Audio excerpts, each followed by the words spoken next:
Hi, I'm Yulia, and this is Red Lines, a show where we cross the boundaries of political talk and also dive into some very daring subjects. This week, we're going to be discussing why is it that the Western world continues their really strong inaction. And here I have today Anna from Ukraine, a woman from a fantastic YouTube channel that most of you probably know. But if you don't, I'm going to give Anna the mic so she can introduce herself. Thank you so much, Julia, and it's a pleasure to be in your community. My name is Anna, and I'm from Ukraine. You know, when I first started my YouTube channel at the very beginning of the full-scale invasion, I did not think long about the way to name the channel, so it may seem primitive, but at the same time, I realized that perhaps the country you live in, the country you come from, is one of the best things to identify yourself. And right now, I have lots of friends from different corners of the world who, in comments, describe themselves as Eric from Norway, Jane from the US, and it actually tells a lot and returns us back, I don't know, maybe to medieval ages when people also describe themselves like that. Well, in my ordinary life, I am a cultural manager. I have an NGO that deals with cultural heritage preservation, popularization. Also, I'm a PhD in linguistics and have some courses at the university. And I write for the daily newspaper, The Day in Ukraine. But I think all of that is connected. This is telling things about the things that I consider important. And right now, I think it's our duty to explain Ukraine to the world. And I'm very grateful to you, Yulia, for doing that too. And I'm very grateful to all the people who want to know more and who want to help Ukraine win this war. Yeah, it's very amazing. We were just talking behind the scenes how amazing it is that the community of Ukrainian supporters is so large and so big, yet so united. And it kind of has so many crisscrosses where people find each other and follow the same creators. And it truly, I think, is a community. And I really have never seen that on YouTube before. Even though I watch quite a few YouTube channels, none of them connected to political crises anywhere. But it's a very it's very inspiring to see this happening, and it's very inspiring to see so many people from different countries unite. But a very uninspiring situation, however, is the Western response to the recent events, particularly, I think. The deliberation of allowing us to strike Russia, which is something we've been talking about for the past month, like very continuously and quite sternly. And it seemed like there was progress. It seemed like Biden was going to come out a week from now and say, yes, sure, Ukraine can strike the Russian territory. And then Putin came out and said that if that were to happen, the West is going to enter the war with Russia, which what hasn't he been at war with Russia since? Sorry, hasn't Putin been at war with the Western world since the beginning of the full-scale invasion, according to his own words and his own propagandists? So I wonder why are we taking that as at face value? You're right, and this is what bothers me greatly. First of all, having our YouTube communities, we can clearly see a big difference between the people of the country and the decision makers in that country. Yeah, And for sure. typically, people are much braver than those decision makers, unfortunately. Yeah. And the very idea of this escalation, that the concerns that many international organizations and governments express, seems to me has originated from the ideas of our Western supporters. And so, first of all, someone says, oh, this may lead to an escalation. Maybe that's the red line. We cannot cross it. And then Russian propaganda catches the idea and starts repeating it. What is like absurd, it never actually comes from Moscow first. So It it's doesn't. so like bad that people are looking for these excuses and introduce escalations when in reality we should take this leading part if we want to win the war. It's Yeah. impossible to win the war being a couple of steps behind Putin. And at the moment, the Absolutely. strategy is just to look at his next move and then react. And even these symptoms that Ukraine may be allowed to strike back came after Iran supplying Russia with ballistic missiles in just a blink of an eye. And look how effective, indeed, these authoritarian regimes are. One day you ask for ballistic missiles, the second day you have them already in your docks. That's insane. And the decision to potentially allow Ukraine strike back will come too late. Yeah.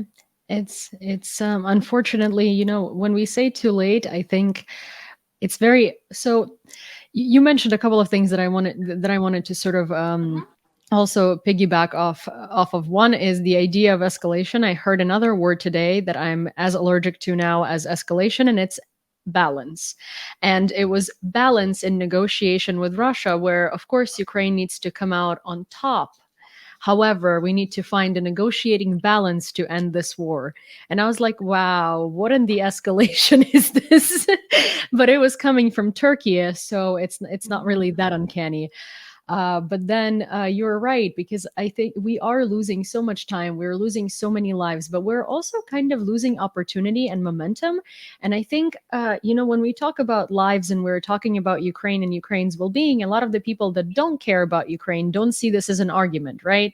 So, for instance, I think the bigger argument for those people is that the more we let Russia cross the boundaries, the more we let them step over the lines that we draw, the more we deliberate, the more Russia gets their stuff together, and the more effectively Russia can then invade and attack us and other countries.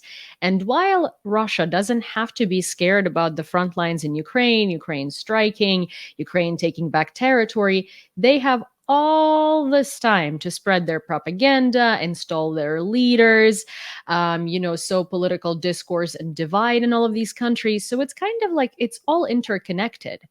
And I think we're all well, we are not, but the Western viewers in a lot of ways, shapes and forms, those that are not following Ukraine every day are forgetting that it's not just the battlefield, it's all of these things together.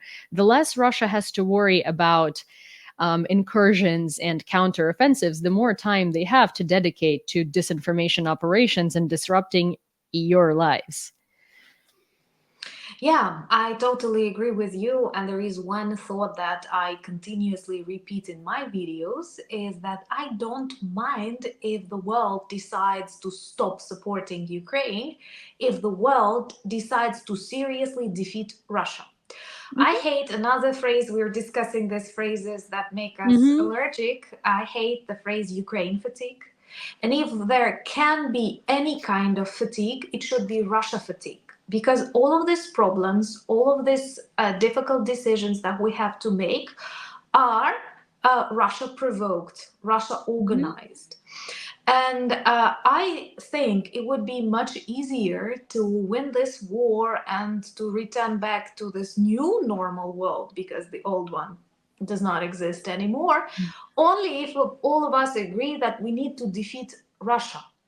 Mm-hmm. Stop thinking about supporting Ukraine. I hate happening in Ukraine. It's not happening in Ukraine. It's happening to Ukraine because Russia Mm-hmm. violates all international laws and agreements. So, first of all, our focus should be not on supporting Ukraine, but on defeating Russia. And Yeah. then we won't need your support anymore. We will continue building our imperfect but still good democracy. Another thing that you are very right in your observations, that um, Russia undermines global world order. The world Yeah. is a complex place where there are lots of conflicts frozen in the borderlines, cultural, religious. We all know that, and many that we don't know, but they exist. And somehow we managed to live for quite a long period of time without world wars because international agreements worked, because international law worked, because of NATO, SE, United Nations, and all of these organizations. Right now, step by step, Russia demonstrates that they do not work. Mm-hmm. United Nations. I loved one comment that I've read on Ukrainian Facebook saying that now it looks just like a place for quarrels, nothing else. No decisions, no consequences, Yeah. just concerns and quarrels. It may be funny to watch for one day, but in times of this global crisis of security, it's pathetic. and how much money spent on that. OSCE, you know well that lots of Ukrainian soldiers hated when OSCE was visiting their positions because many OSCE members were actually Russians or Russia funded. And quite often these positions were targeted after the visit of the OSCE. Yeah. And lots of things about other institutions.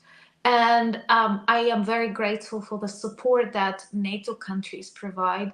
But at the same time, we see lots and lots and lots of Russian provocations when Russian missiles, Russian drones cross borders of NATO countries.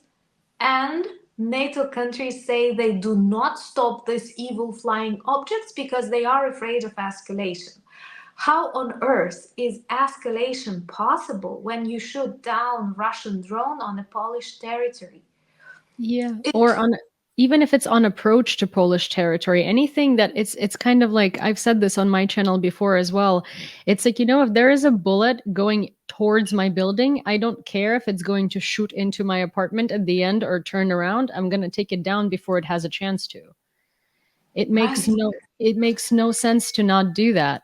I absolutely, I so agree with you on all of these points because if, especially in the point of the OSCE, OSCE used to send Russian KGB sorry, FSB agents to to you, No same thing. difference. Yeah, there is no difference. Formerly known as KGB, now known as the FSB, they used to send Russian FSB agents to the election, for the free and fair elections in Ukraine, to check out polling sites and election sites. Mhm. And that's so funny to me. They do that also in Europe. They do that in a lot of other countries because it's a normal policy. Every country can put forth their own candidate that can go and check out these polling stations and election sites Mhm. and stuff like that. And the OSCE trusts that the country checks if these people have criminal background, if they have any interests of their own, if they're biased. Yes, Russia, of course, is going to check if these people are biased or if they have any of their interests of their own. They legitimately send You FSB agents. reminded me of my first job. I Mm. never said that on my channel. My first job when I was on the first course at the university was actually to translate for one OSCE team that came to Mm. control elections process in Ukraine. I'm not going to name what countries they were from, but like two members and a questionnaire. Hmm. And you know what? I remember they have given me a questionnaire and told me, you know what to do. And they were doing their things, Yeah. totally unrelated to the task. So this, I kind of liked it. I felt very serious. I was 17 at that time. Hmm. But now I realize it's not the best approach to doing your job. Yeah, not at all. Yeah. I mean, hey, it's not the best approach to doing free and fair elections when you send Russian KGB agents Yeah. to the polling sites. But then the UN as well, I think the UN has become such a joke because it's supposed to be the United Nations against terror, right? Well, I mean, I put in terror there. That's not what's in the statute of the organization, but they're supposed to uphold the international order. But how can this organization uphold the international order if Russia, a country that's waging one of the largest wars, if not the largest war since World War II, is on the Security Council? But also, there has been countless proof that Ukraine has provided that Russia occupies that seat illegally, because Russia had to apply for the seat and they just assumed the inheritance of the Soviet Union. However, that inheritance is not real, because if the Soviet Union didn't cease to exist as an entity but just succeeded itself into Russian Federation, that would have been a different thing. The Russian Mhm. Federation was named as the successor of the Soviet Union, but the Soviet Union as an entity legally ceased to exist, and then the Russian Federation was formed after. It's not like one flew in, like has flown into the other, right? So Russia doesn't have a seat on the Security Council at the UN. Russia took that seat illegally. And Ukraine and other countries have shown so much proof of that in the UN creation statute themselves. And they're just like, yeah, no, Russia is on the Security Council. Mhm. How is that? It seems like Russia is making, in English, which is British English. I just hate calling it British because what is British English? Is it Welsh? Is it Scottish? Is it Irish?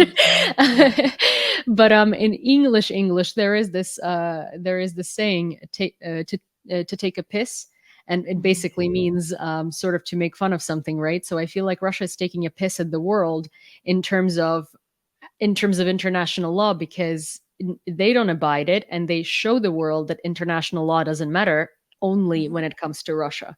Mhm.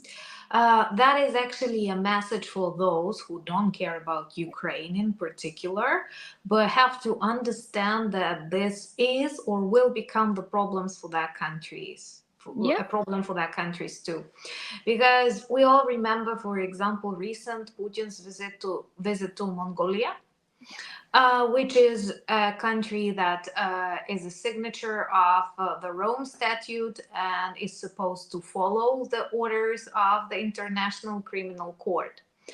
And I think that Putin had no other reason to visit this country but to demonstrate to similar regimes like China, like maybe even North Korea or Iran, that, these international rules aren't working, they are broken. I think that's the only reason. They were looking for the country. They tried it with South Africa for BRICS summit, but Mhm. the president was not ready to invite Putin. He supports him, but seems like the legal power is not under the president's control in South Africa. In Mongolia, it's the country. Yeah. And that's why they organized this visit. And I hate the explanation that Mongolia provided, saying that we are energetically dependent on Russia, so we Yeah. could not. Come on, guys. Russia will have energy to sell after Putin is arrested. And you cannot imagine how quickly they will substitute him with someone else. So it's just like saying, we need money, so we won't arrest a serial killer. It's insane. Yeah. Well, I think with them, it's also they're landlocked in between China and Russia, and so I'm not giving them any excuses. They should have, if they weren't planning on executing the international warrants, or if they were going to selectively execute them, they should not have signed the Rome Statute, because that's not how it works. You oblige yourself to arrest whoever it is that the international community has a warrant out for. So I absolutely agree with you there. I do think that they're very scared because they are in between Russia and China. And if one of them wanted to pressure them or invade them or do something, I don't even think the international community could help them, because how would you deliver weapons there? So I think they're kind of like they're between a rock and a hard place, where they really, really don't want to piss anyone off, because they're Yeah. scared that they're going to be collateral damage. In this, at the same time, they should have just canceled his visit. Then they should have said the Yeah. same thing as South Africa Yeah. did. But Yeah. since you brought up the Mongolia visit, I wonder if you had seen Zigars, or I don't know how to properly pronounce his last name in Russian, and I don't care to know, so it's Zigar, Mikhail Zigar. Have you seen his recent column in Der Spiegel? Mm. No, I Um, did. so, so he seems to believe, which is totally not a paid for Russian propaganda piece, that Putin went to Mongolia to get the shaman's approval to use nuclear weapons. Because because, and hear me out, some of the best shamans in the world are in Mongolia. And also, he recently visited Tuva. And I wish I was joking, but this is an actual piece for a German publication, right? For a very well respected Yeah, German yeah, I know the publication. Spiegel, right? Yeah. So Putin went to Tuva, where some of the biggest, best, I guess, shamans on the market of shamans are in Russia, and then Mongolia, where there are some other very, very important shamans in the shaman community. And Putin doesn't want to piss off the spirits, and He therefore, pissed them off already. and therefore he went to get the shaman's blessing to use nuclear weapons. And I love how at the end of this article, because of course he cannot spew all of this virtual garbage, right? And then say that he totally believes it. In the last, absolute last bit of the article, he said, well, these are rumors circulating in Moscow and I was not able to confirm them. But the whole article focused on Putin going to Mongolia to get the shaman's approval for nuclear weapons. And I find it so funny because not only is this, it is so asinine that you can't even, I can't believe that publications are still publishing these Russian, they're not even fairy tales at this point, they're just like Russian acid dreams, right? That's one. And two, I can't believe how people don't see how these good Russians like Zagar are paid for propaganda. Because so Russians are like, okay, so we threaten the West with the West being at war with Russia, and there are still major Western politicians advocating for letting Ukraine strike Russia. So that's not working. How can we scare them into submission? Oh my God, hear me out. We are going to say that Putin went to get the shaman's blessings for what? For the nukes. And it's like, have you seen Operation Infection? Uh-huh. Yeah, that's crazy. But you actually, right now I'm reading the book of Peter Pomerantsev, No, It's Not Propaganda.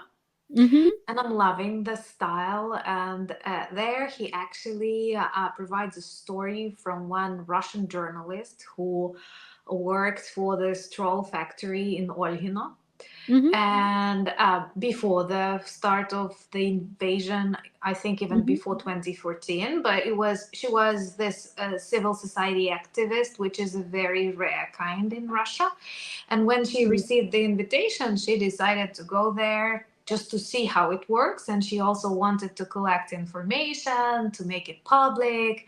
And she even published articles later after she quit, but they did not receive the kind of attention she expected, which is a trouble in Mm-hmm. this world that stopped loving facts and wants this Mm-hmm. alternative truths. But she described different levels of people working on that troll factory, starting from very primitive, like bots, and finishing Mm-hmm. with creative people. And she was a creative person, and she said that her task was to provide like fortune telling, to write articles on behalf of some like witches, and spread political messages this way. And it seems like funny, but there is a serious like psychological background behind that. There are lots of Yeah. people whose IQ is pretty low, and they love this fortune telling. They have super superstitious, and this is Yeah. how they reach them with messages like the United States are bad. And she says it was really difficult because, for example, telling the stories from, I don't know, cursed woods, how do you switch to the United States? And she said that she invented stories like, by the way, I have a sister who lives for the long time in the USA, and she says the land is cursed because more and more of something happens. And this is how they work. They are super unpredictable, and they try Mm-hmm. to reach totally different categories of society. And sometimes this is a very vivid BS, and Yeah. sometimes it can be very talently written. And just Yeah. like not Ukraine won't be even mentioned, Yeah. but the decisions that you will make based on the assumptions provided in the article will be bad for us or other democratic countries. Well, we were just talking actually with Starsky the other day about different ways that Russia integrates their propaganda and how it's so invisible to like an untrained eye. But Mhm. behind the scenes, we actually were discussing specific movies where this propaganda was mentioned in a way that you wouldn't even think, right? But so I don't know if you've watched The Crown. It was a very popular TV show about the royal family, and in one of the seasons, I don't remember whether it was four or five. It was all about Diana and all about her marriage to Charles and how it was breaking down, right? And there is one scene that I personally just like almost spit my coffee on. I was watching it with coffee and I vividly remember like having to clean things up because There was nothing about Ukraine, nothing about the Soviet Union, nothing up until that moment. And then Charles is driving in his car towards, I don't know, somewhere. And then there is this bit on the radio.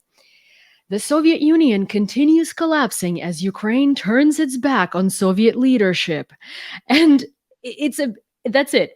That is it. There is no mention of Ukraine before that. There is no mention of Ukraine after that. There is no plot line that involves Ukraine in that season whatsoever. Yes, sure, they talk about how it's a problem for the world order that the Soviet Union is collapsing for like 2 sentences 5 minutes later, but that bit looked basically like, oh my gosh, did you know Charles was cheating on Diana? And look at their rocky marriage. And oh my God, she was so unhappy. By the way, evil Ukraine turned its back on Soviet Union. Oh, and another thing, Diana has bulimia. It was literally like, what was that for? I guarantee you, someone in the writing. Oh, Sorry. no worries. That's to make a video more interesting. Yeah. But yes, what I was trying, that happens to me all the time, don't worry. But what I was saying is like, I guarantee you someone in that writing room was Russian and they just added that, and people thought it was like a quirky little bit to just add on the radio to show what time it was, but in reality you didn't have to add that on the radio, Yeah, you know. yeah. Plus, people who know very little about this part of the world will definitely look at it just like something evil is happening. And what is really bad about Russian propaganda, actually, that it has this really long history. Yeah. Typically, evil military or political propaganda exists for a very like short period of time, like 10 years, like 5 years, and then Mhm. regime collapses and it disappears. And Yeah. Russia keeps repeating similar messages for centuries. And that's why, unfortunately, we already have generations of people in Yeah. different parts of the world who believe it is the truth because that's what their Yeah. parents knew, that's what their great parents knew. And working on this documentary, Big Russian Lies, that will be dubbed in English, we analyzed even the works of Leo Tolstoy, and lots of researchers provide Mhm. why this book is also dangerous, like to build your worldview on War and Peace, because there, after Germany, like on the border of Germany, Prussia, Russia Mhm. starts. With no Poland, with no Czech Republic, with no other cultures. No. And many people who read these books, who don't care about Googling, looking Yeah. at the maps, start thinking that, well, it's just Russia. And Mhm. when I have just began recording videos, one of like my viewers gave me an advice: please keep it simple, because for many of us your country was just a rebellious part of Russia. And it may not sound very pleasant, but this is Mhm. true. And I think, once again, I'm not angry or disappointed with these people. I realize like lots of mistakes made, including by us. And it's Mhm. actually good that people rediscover Ukraine. And Yeah. that's why my editor in chief in the day newspaper gave a very good like quote that I often repeat, that Ukraine is the greatest geographical discovery of the 21st century. It's true. Yeah, Ukraine is it definitely is, as someone, and I've repeated this I think so many times in my lives. I don't know if I've ever said this on this channel, but when I first moved to the United States in I believe 2011 or something, in 2015, and I remember this because I ended up dating this guy for a very long time, and that is an error in my judgment. But I went on a date and the guy asked me, "Oh, you're from Ukraine. So what do you speak then? Ukrainese?" And I think maybe I was just happy that he didn't ask if I spoke Russian. but the fact is that Ukraine was just so absolutely unknown to people that I could have spoken Ukrainese for all he cared. Yeah, one of my subscribers who moved to Canada from Slovakia shared her Mhm. story. And she said that when she came to Canada in the 80s or else approximately that period, they've asked her, so are you like from Soviet Union or Soviet related culture, like communist bloc? Do you speak Soviet? And he was just do you speak Soviet? So Oh, that yes. is one of the top questions, you know. Oh, yes, I do. I speak Soviet very well. I don't have But an address. I don't have a street. I just live in Soviet Union. yeah, but you know, the like I'm a linguist by profession.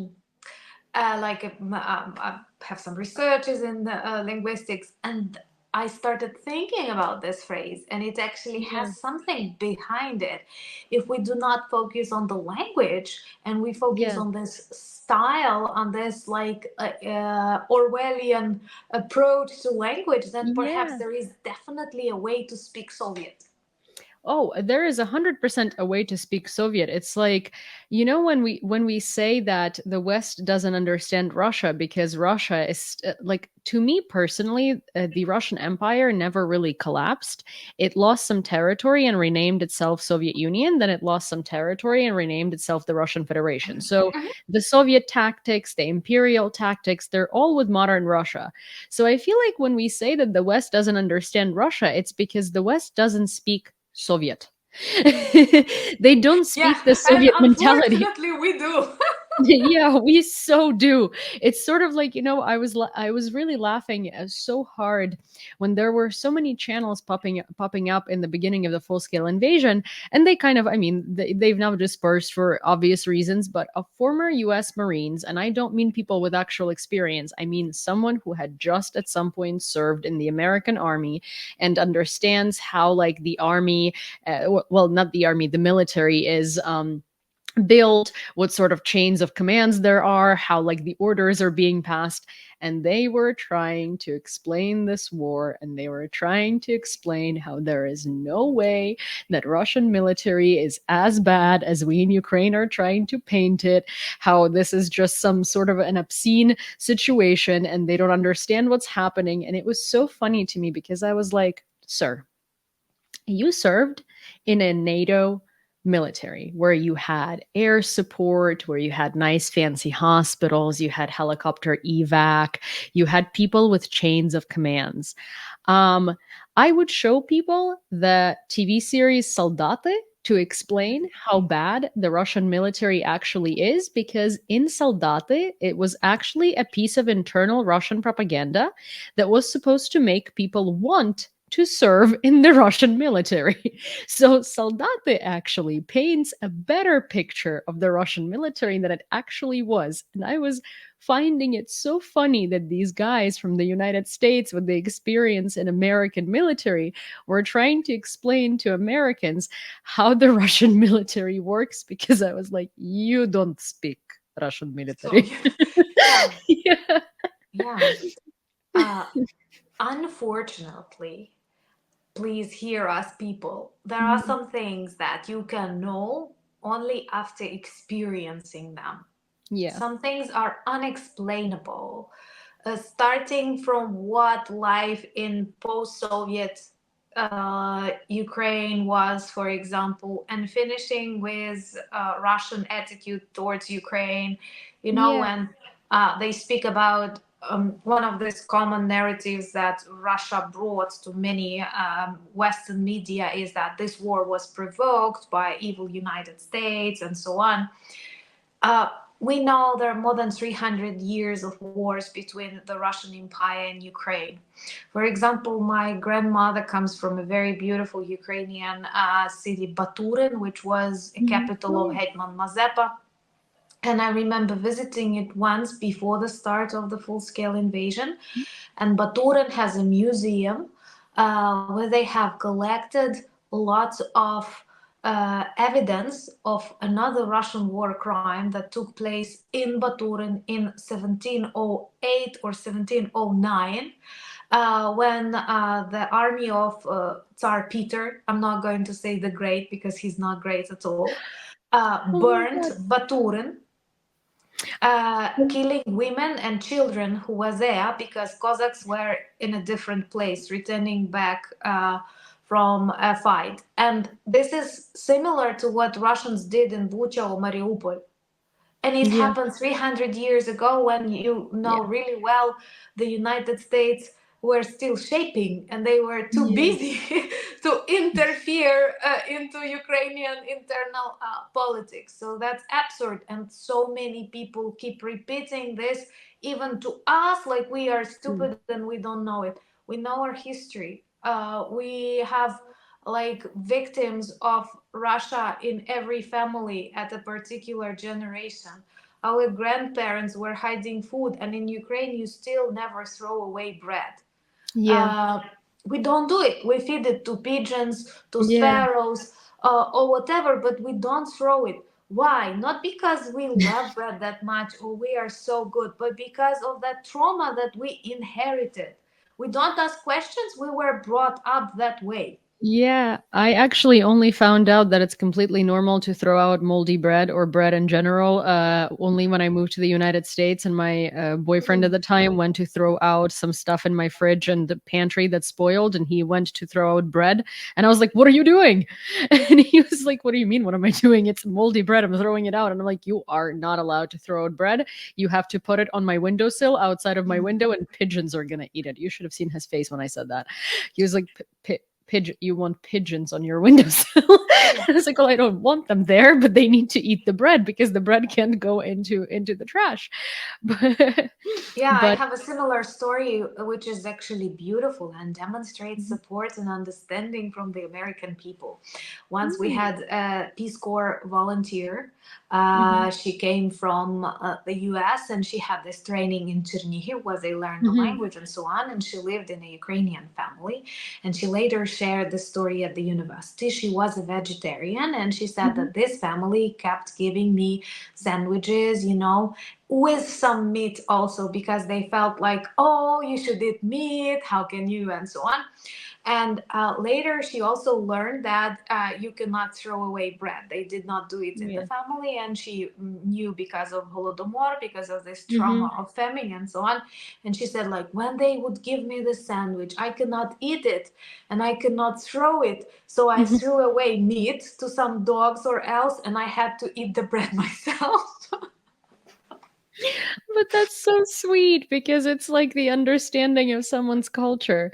Um, Values, yeah. I Mhm. also wanted to, when you said I will not call him the great because he wasn't great, I remembered something because on one of my live streams on my own channel, I always say this whenever Peter the second, sorry, yes, Peter the second comes up, because it's Catherine the second, Peter the first, Peter the first. Whenever Peter Yeah. the first comes up, yeah, It's I'm actually good that we already forget about their names and I numbers. I know. I'm at this point, I'm just so, I keep kicking myself because I'm an avid lover of history and I really love geopolitics. And that's something that I used to geek out on. Like the reason I know all of this stuff is because I just loved history and geopolitics starting like when I started learning it in school. But so I kick myself for forgetting these things sometimes or getting confused. And then I'm like, you know what? It's Russia. I don't care. And then, but I never say Peter the Great. And I always say it in the same way as you do, where I say, I'm not Peter, I'm not going to call him the Great, the first, because he was awful. And I remember on one of my live streams, someone had asked me if I know you, and I didn't put it together then. And then you said it. And I was like, why would you randomly bring up? I'm like, yes, I know the channel, but what about it? So I thought it was very funny that was the parallel that they drew because they probably thought that maybe, yeah, Yeah, it was like and this also proves that this is a typical Ukrainian attitude. hmm Without yeah, knowing each other's approach, we were yeah, explaining the things in a similar way. It's just like a type of what hmm Russian Empire and then Soviet Union was spreading. In my city, we have a house that had this table on it, that it was visited by Peter the First. hmm When in reality, it's not very likely. Just once he traveled to Poland, so hypothetically, he could have stopped, and like every person in the city knew that this is Tsar Peter's house. Why? Because that's a part of the Russian Empire myth. That's the way they mark their space, by Mhm. saying that is the Pushkin Street, that is Tsar Peter's house, and it is all Mhm. still Russian Empire. Yeah, they do that. I also wanted to backtrack a little bit because you said something very important there, and oh my gosh, I I just had the thought and then I looked away and I completely forget what I was about to say, but you were talking about oh my gosh, I need to, you know how you like forget something and you need to walk back into that room, and I don't understand how it just Should completely I drop my camera again just to it was way after you dropped your camera, so it wouldn't be helpful. It might kill your camera though. But it was something about it was before Peter. I got distracted by the Peter the first comment, and then I forgot what I yeah. originally wanted to say. So I guess if it comes back to me, I will say it. We were talking about this US interference, that we had troubles with Russia for centuries and Oh, we know it thank better. you. Thank you. Yes. So this narrative that it's a proxy war and that that it's a NATO's war against Russia using Ukrainian people implies that Ukrainian people are stupid. And because Mhm. Ukraine hasn't been, that's the thing. It's like we know better. Like the same as I hear in a lot of, in the U.S. a lot of the times when I say, "Hey, Russians normally absolutely despise Ukrainians and look at us like we're inferior," people will be like, "Oh, I've never heard a Russian say that." They don't say it. It's just how you feel when they talk to you and when they find out you're from Ukraine. They talk to you a very different way. They look down on you. Suddenly, you're that Ukrainian, and you can't see that unless you're Ukrainian. It's very similar to sort of to how racism is experienced. A white person cannot tell a person of color that, oh, they don't think that person was racist, or they don't think that group of people is racist because they didn't see any racism. It's sort of like there are microaggressions and there are things that you will not that you will not pinpoint or even see if you are not the person on the receiving end. And so that's one thing. And the other thing that I said before, that this kind of notion that Ukrainians don't know they're being used, it's by design of Russia as well, because we were painted as this like sort of small nation that doesn't have education, third world, we're like this kind of, pardon my French, shithole. But in reality, Ukraine is one of the most educated nations in Europe. Ukraine has some of the largest numbers of people with PhDs. Most of our people yeah, most of our people have, like, I have a bachelor's degree in America, right, and I have two. But the funny thing is that people here are usually like, oh, just bachelor's. And I'm like, yes, I'm so sorry, I just have two bachelor's degrees. Because here it's very normal for people to have a master's. It's very normal for people to have, well, not normal, but a lot of people go ahead and get a PhD. It's a very educated country.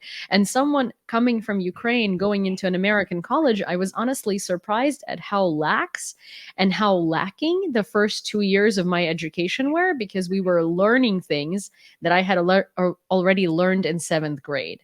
Because you're supposed to be well rounded and take, like bio and chemistry and art and music in college. But the thing is, I already did that in middle school and in high school. And this well roundedness already kind of came from there, because when you go to college, you now study things that you're supposed to study for your profession. So Mhm. it's this myth that Ukrainians are not educated enough or not smart enough or don't know what's happening to them. Ukrainians are very politically aware. Ukrainians are very politically active, and most of our people know exactly what's happening. There are some quite remote from knowledge and understanding people. There are, of course, some people who are traitors, but it's this very, very dangerous and very well crafted by Russia narrative that we just don't know that the US is using us, because, of course, Ukrainians don't know. Like, we're just stupid. We're just Russia's little brother. We just don't know that we're being used. Yeah, and that's why it is so important for more people to speak on various platforms about that and to show this Ukrainian attitude. One of the weirdest and quite at the same time popular comments that I receive whenever we meet Hmm. someone in Ukraine or organize something and people come here even in times of war, they say, "Wow, you're so normal. Wow, you're just like us. Wow, you know, I don't know, different kinds of wines, or you've been to so many countries. you're just Yeah. like us, or you're so like, I'm sorry, we're still in this part of the world, you're so European. uh, Mhm.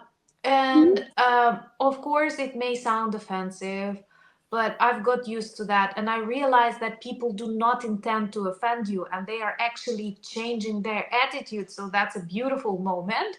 But at the Yeah. same time, it's the consequence of, first of all, Russian domination in the media sphere. And Mhm. second, perhaps partially our laziness during this 30 years of renewed independence, Yeah. when we thought we still have time ahead. Uh, and But we're changing that, and I'm very grateful once again for the communities of our channels, that they come here and they want to Mhm. learn more, and they discover Ukraine, and they see how different we are.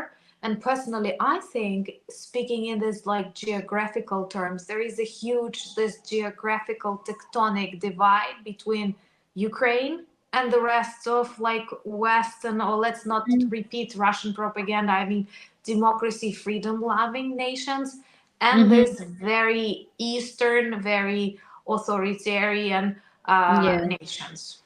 Yeah.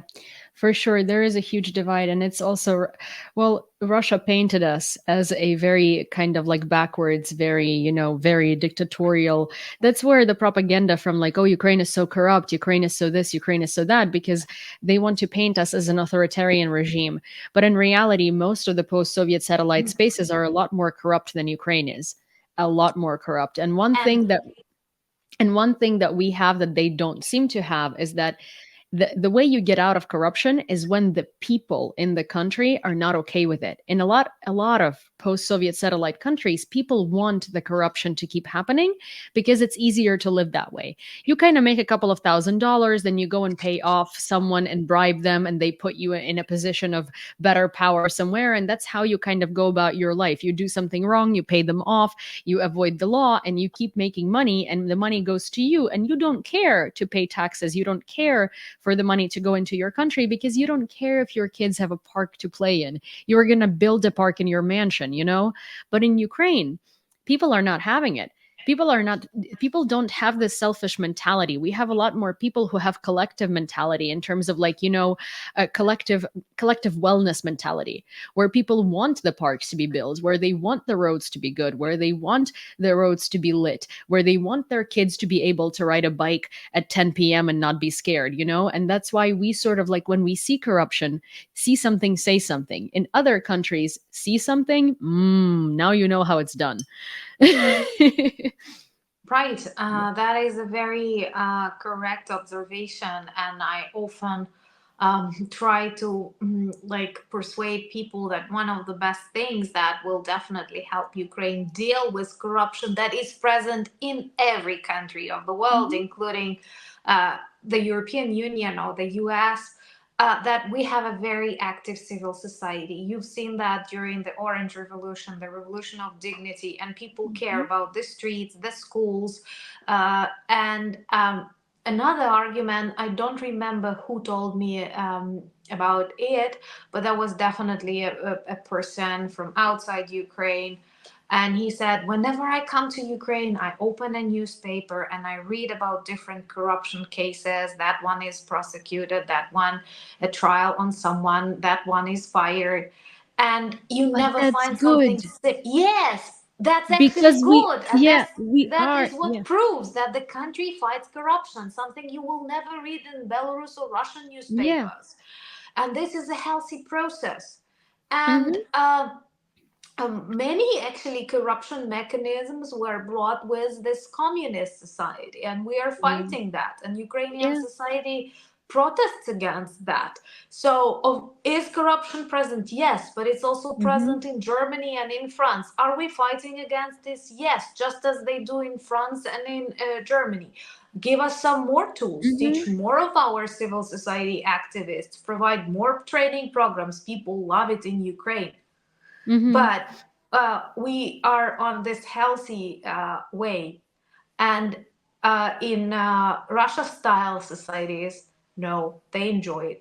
Yeah. They enjoy it and they perpetuate it. And yeah, I think one of the biggest strength of Ukraine is that is its people. And I think one of the reasons why we've made headlines in the beginning of the full scale invasion so much, and why so many people were identifying with us and feeling for us and sort of like respecting us so much, is because our society is very um, together. And I mean, like, it's a very dumb word, but it's like we come together for common goals. But we don't see that in modern world. We don't see society sort of like dropping everything that they've been doing to go and fight a common fight, whether it be a physical fight as we're experiencing right now, or whether it be what Maidan started as, right, or what 2014 started as. It's sort of like we support each other. I think one of the biggest examples I always give people to show why Ukraine is worth fighting for and why it's so much different than Russia is because in Russia, there is a policeman and they hit someone, and everyone else sees that that person is hit and they don't want to get hurt. They run away. In Ukraine, someone gets hit, 100,000 more people come out to protect that person because no, you cannot do that. And it's like this will to stand up for our own people. And by our own people, I don't mean you have a Ukrainian citizenship. I mean, you are a Ukrainian who respects Ukrainian values and wants this country to be better. And I think that that's a very good seg into a summary of today's discussion. And I think that one of the things that hurts us the most as Ukrainians is that it's not even that we want the West to fight for us. It's not that we want the West to give us weapons so we win, right? It's like, and it's not that we are so egotistic that we think we are protecting the whole world, but we know what threat Russia is, and to we don't want anyone else to experience it in the future. And we know that you can if you don't let us deal with it. So we want to deal with it for you so you don't have to be in our position, which is something that Ukrainians always seem to do historically, is protect neighbors and protect other nations that can be harmed. So it's so absolutely hurtful and upsetting to constantly have to fight for the right to fight for you to not have to fight. Yeah, I was the one who was also experiencing what my friends subscribers call normalcy bias, Mhm. when even in times of war, because it started in 2014 Yeah. with the annexation of Crimea and weak reaction of the world. Mhm. But before the full scale invasion, I was the one choosing the articles and the analytics which claimed no, it's impossible, like full scale Yeah. war in the 21st century with aviation, no, never. Yeah. And then it happened, and it sobers you really really quickly. And Mhm. I've realized that most of my arguments were based like it's illogical, it's irrational to attack Ukraine, it will not give anything to Russia. But I have forgotten one of the main things about Russia that many of our other friends do not think about. Russia is irrational. Russia is crazy. And it will do the things that your uh, governments, your people would never do. Yep. Just have a look at what they are doing here. And my greatest desire, perhaps, is to switch this attention from helping Ukraine or even investing in Ukraine's victory, or what I don't like, helping us as long as it takes. I would Mhm. like all the same people, all the international organizations and governments to realize we have this totally criminal terrorist behavior. We have to Mhm.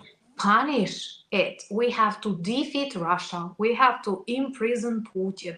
And then we will have decades of de-zombifying Russian population. And no, Russian population will not build a democracy without our very Right. active help, because they have never experienced that.